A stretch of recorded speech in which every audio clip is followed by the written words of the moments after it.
Hey, welcome. So today we're going to talk about the code that pretty much runs our world.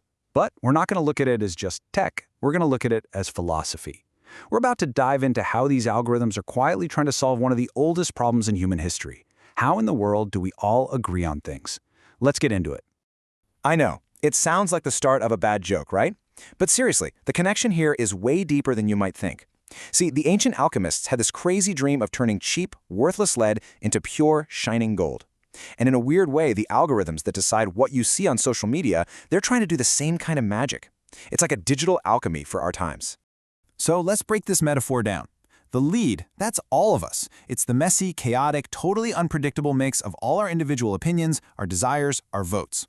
The gold is the perfect outcome, right? It's consensus, a fair decision. It's what philosophers would have called the general interest. And that mysterious, magical step in the middle, the thing that supposedly makes the transformation happen? Yep, that's the algorithm. Now, to really wrap our heads around this, we got to rewind a bit.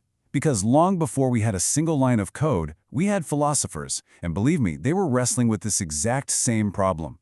This right here is Jean-Jacques Rousseau, and he's basically asking the ultimate political question.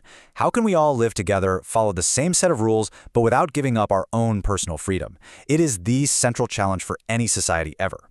And this is where things get really interesting. An algorithm, when you get right down to it, is a modern-day answer to Rousseau's big question. Think of it like a social contract, but instead of being written on old parchment, it's written in Python or C++. It takes all our inputs, every click, every vote, every preference, and it just calculates a collective result. And the difference in how they approach this is just stark.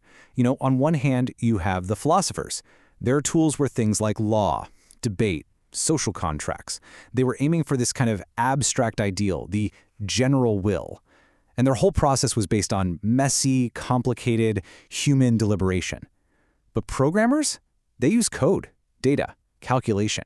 Their goal isn't abstract at all. It's a very specific, optimized outcome. And they get there using purely automated logic. Okay, so how does this digital alchemy actually work? How does a piece of code manage to take all our different, conflicting opinions and somehow churn out one single, unified decision? Well, it's not actually magic. It's more like a four-step recipe. First, the algorithm just gobbles up data. That's us, our behaviors. Second, it crunches all that data to find patterns. Third, and this is the absolute key, it applies a formula that's been designed to weigh certain things more heavily than others. And finally, it spits out a decision. Your news feed, a search result, maybe even a lone approval. And right there, that is the crucial shift. We've basically traded messy human judgment with all its arguments and compromises and feelings for pure, clean, cold calculation. We've taken the unpredictable human being right out of the equation. And while that might sound super efficient, it fundamentally changes everything. Because what happens if this alchemical process isn't really producing pure gold? What if it's actually creating fool's gold? This is the point where we have to start asking some seriously tough questions about this new world that we're all building. We have this tendency to think of code as being objective, neutral. I mean, it's just math, right? But is a mathematical formula automatically more fair or more just than a law that was written by people and actually debated out in the open? And this gets to the absolute heart of the problem. Every algorithm is designed to optimize for something. But who decides what that something is? Is it optimizing for engagement? For profit? For a certain political outcome? That general interest we talked about earlier? Well, it isn't some neutral, universal truth. It's a choice. And it's a choice made by the person who wrote the code. Think about it this way. If a court gets something wrong, you can appeal to a higher court.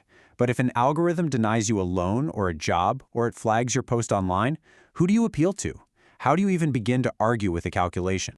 So these are the real dangers we're looking at. What you get is human bias just hidden inside what looks like objective math. You get these black box decisions that we can't understand or question. We lose our ability to appeal. And all of this leads to what people are starting to call an invisible technocracy, a totally new form of power held by the people who write the code, with almost zero accountability to the rest of us.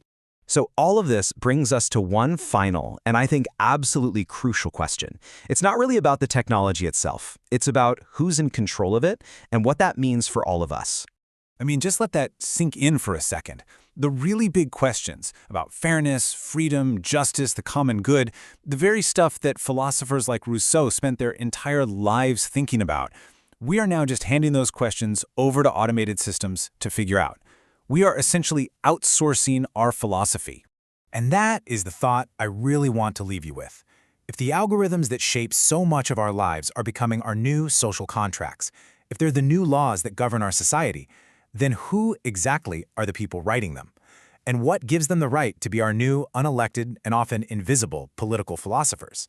That's something we all need to start thinking about, and fast.